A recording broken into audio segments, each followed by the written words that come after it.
Muito bom dia, investidores! Sejam bem-vindos a mais um vídeo do nosso Panorama Matinal, onde a gente trata de questões mundiais aí da macro e da microeconomia, olhando para o Brasil, ver o que está acontecendo no cenário político e tudo que pode afetar aí a nossa bolsa de valores e também a negociação dos nossos grãos, tanto aqui no Brasil quanto lá nos Estados Unidos. E a gente dá início hoje falando sobre as agrícolas que no dia de hoje sofrem, caem bastante, todas as commodities caem no mercado noturno de Chicago. Trigo cai 0,53%, milho 0,23%, temos o complexo da soja aí com uma queda mais intensa, caindo cerca de 1% para cada um dos itens, tanto o grão, quanto o farelo, quanto o óleo. E basicamente essas novas quedas aí, elas já vinham com esse tom mais negativo, né? Mas ontem ele foi reafirmado. Ontem a gente teve basicamente o discurso do Powell, que é o presidente aí do Fed, o órgão que decide a política de taxa de juros lá nos Estados Unidos.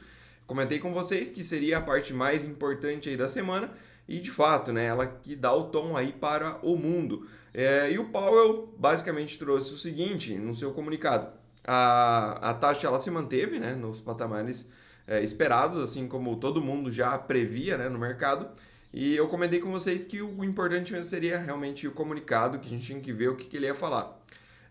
E como eu comentei com vocês, o Powell ele realmente veio naquela ideia de que tem que olhar para os dados e deixou aí o mercado com uma pulga atrás da orelha. Com uma perspectiva de mais um aumento de 0,25%, ainda não se sabe quando, não ficou claro isso, se é na próxima reunião ou ainda esse ano, né?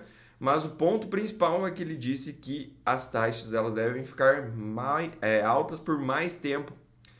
Isso aí colocou água no chope do pessoal e acabou aí puxando o dólar mais para cima e as bolsas para baixo.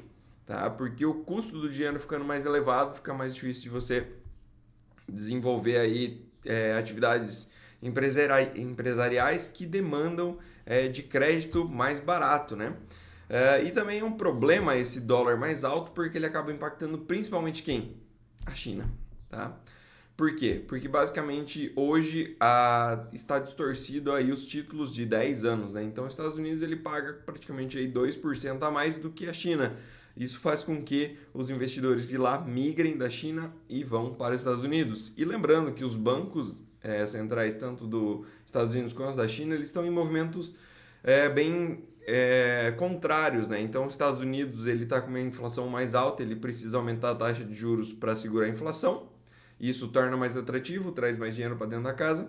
E na China já é o contrário, eles estão com um processo deflacionário e eles precisam cortar juros para que a economia gire mais. Tá?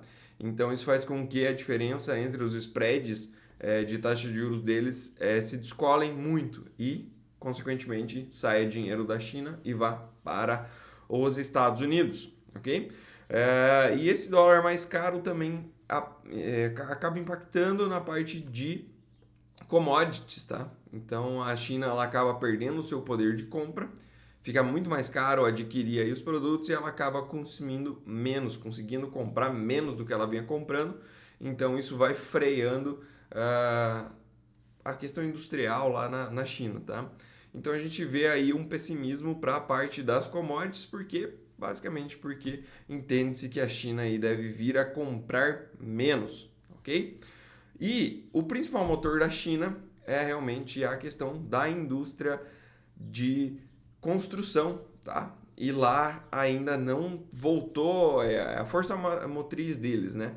Basicamente é o setor que emprega 1 a cada 4 chineses, então é um setor realmente responsável por muita geração de emprego que no momento está capengando, né? Capengando mesmo. E a gente vê até o minério de ferro hoje trazendo essa questão também, porque a gente vê o minério de ferro caindo 1,9%. Uma queda bem expressiva, faz tempo que a gente não vê uma queda assim no minério de ferro. E a gente também viu aí uma queda de 0,67% no petróleo, saindo aí da região dos $90, né? Caindo agora para 89, por quê? Basicamente entende-se que com esse custo mais alto vai diminuir ainda mais a questão de economia lá na China, ou seja, menos consumo de petróleo para a produção de outros produtos, né? Então acaba que esses juros mais altos nos Estados Unidos impacta na cadeia como um todo, né? E bom, basicamente é isso que a gente tem afetado aí principalmente as commodities, né? E a margem lá do suinocultor na China acaba que piora também e também aumenta o desinteresse por continuar e aumentar aí suas cadeias produtivas nesse ramo e impacta em menos consumo também de farelo de milho, de soja, enfim, tudo que você pode imaginar aí para fabricação de ração animal, tá? Então a gente vai ter aí, se eu não me engano, essa semana que começa desculpa, na próxima semana, vamos ter aí a Golden Week lá na China, onde a gente vai testar de fato essas questões, se o chinês ele está confortável em consumir mais ou não. E como é que vai ser para frente lá na China a questão das linhas de crédito, né? Mas o ponto é que lá o dólar deu mais uma puxada e o chinês cada vez ficando mais pobre em dólares, consumindo menos, gerando menos a economia global, tá? A gente viu no dia de ontem uma recuperação para soja que subiu até que ok, ontem lá nos Estados Unidos, subiu cerca de 4 cents por bushel, parecia que tinha feito um fundo, né? Acabou rompendo o dia anterior, sugeria algum tipo de recuperação mais branda, né?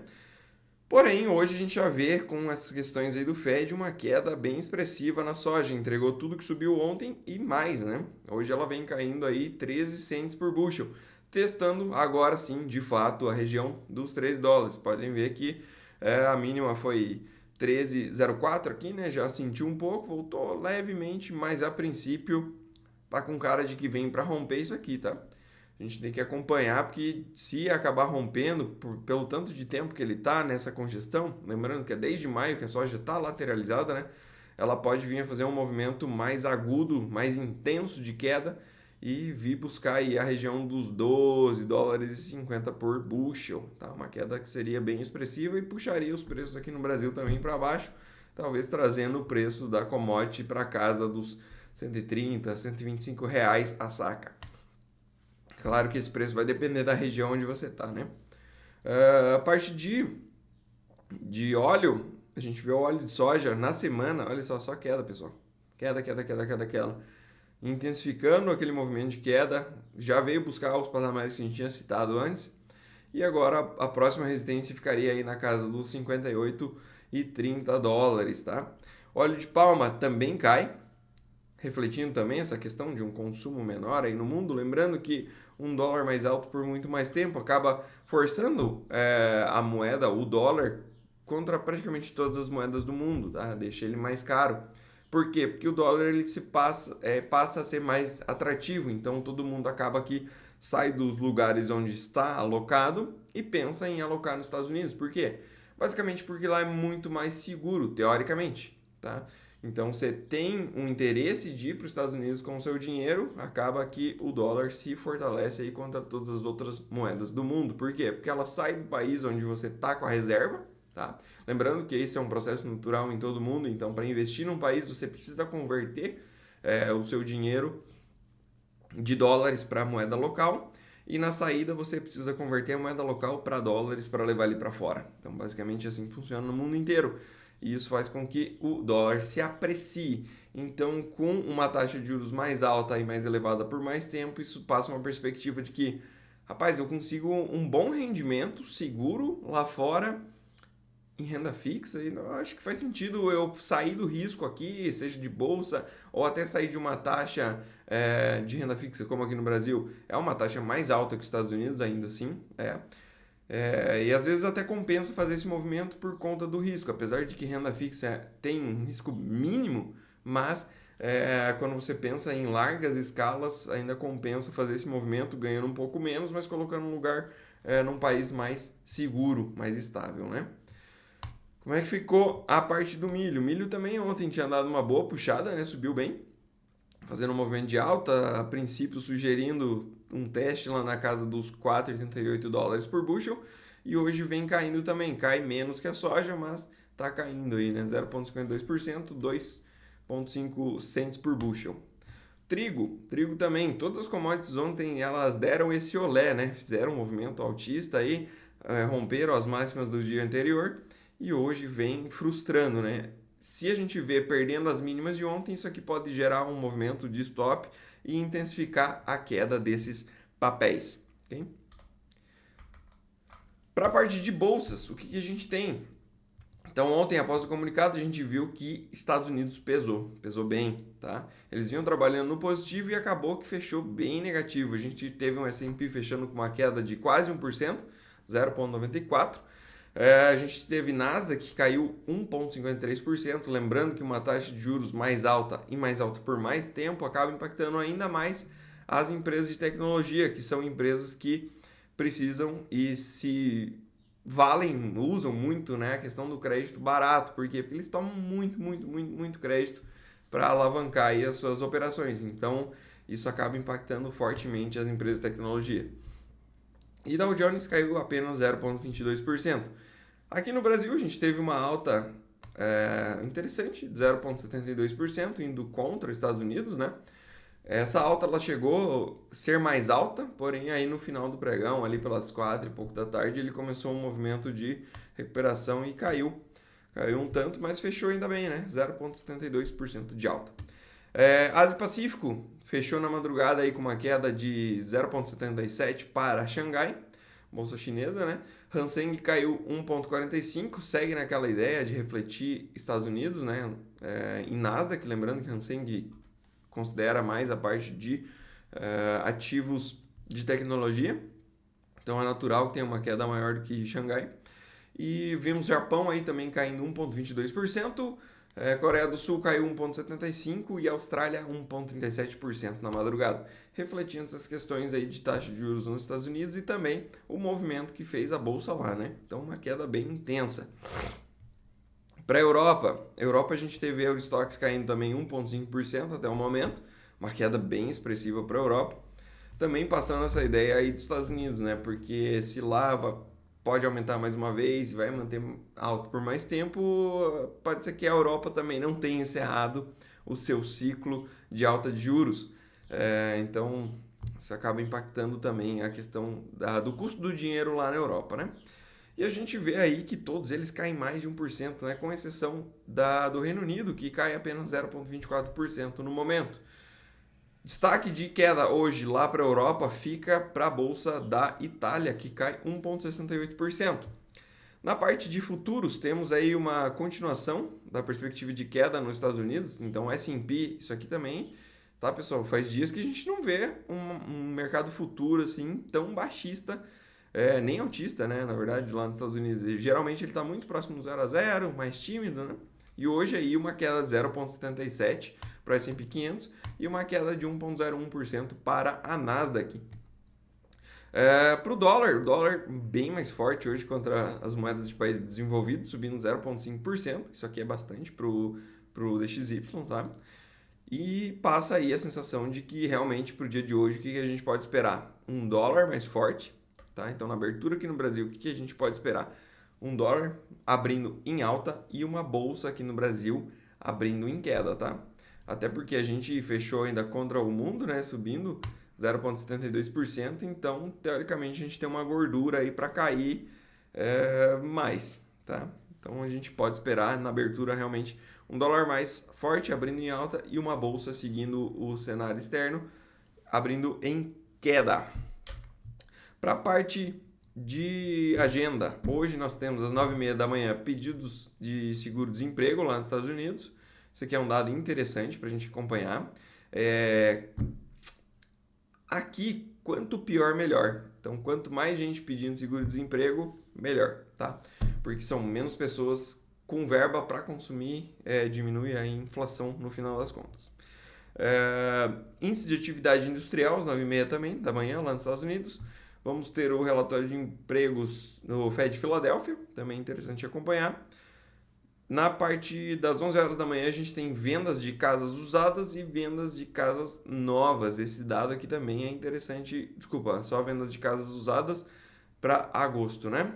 Então, esse dado aqui é bem interessante a gente estar acompanhando, que também indica a questão aí de como é que está o consumo do americano na parte de casas, porque se eles estão comprando mais casas usadas, quer dizer que o serviço ele ainda está em alta e o serviço é algo que está puxando muito a inflação lá nos Estados Unidos. Então é bem interessante a gente acompanhar que esses dados aqui eles dão mais força ou não para o aumento aí nas próximas reuniões, né? Falando em aumento nas próximas reuniões, vamos acompanhar aqui como é que tá, né, as apostas, como é que ficou. Então, após a fala do Powell ontem, a gente teve alguma mudança para a próxima reunião em novembro, tá? A perspectiva que aumentou que continue entre 5,25 e 5,50, então que se mantenha a taxa de juros, que não altere na próxima reunião. Há uma semana atrás, esses dados aqui eles estavam em 63% apostas para uma manutenção. Então subiu 7,6% aí para uma manutenção. Então o mercado está confiante que na próxima reunião não vai haver um aumento. Tá? Para dezembro, como é que ficou? Para a reunião de dezembro, a gente será a última reunião do ano, né? Tem uma perspectiva aí também de manutenção da taxa de juros. Tá? Então o mercado como um todo assim está confiante de que esse ano não vai ter mais aumento, tá? Mas o que preocupa realmente é manter os juros alto por mais tempo do que o esperado, porque alguns já comentavam que ali no primeiro trimestre de 2024 a gente já começaria a ver uma redução na taxa de juros dos Estados Unidos, e aparentemente não é isso que vai acontecer.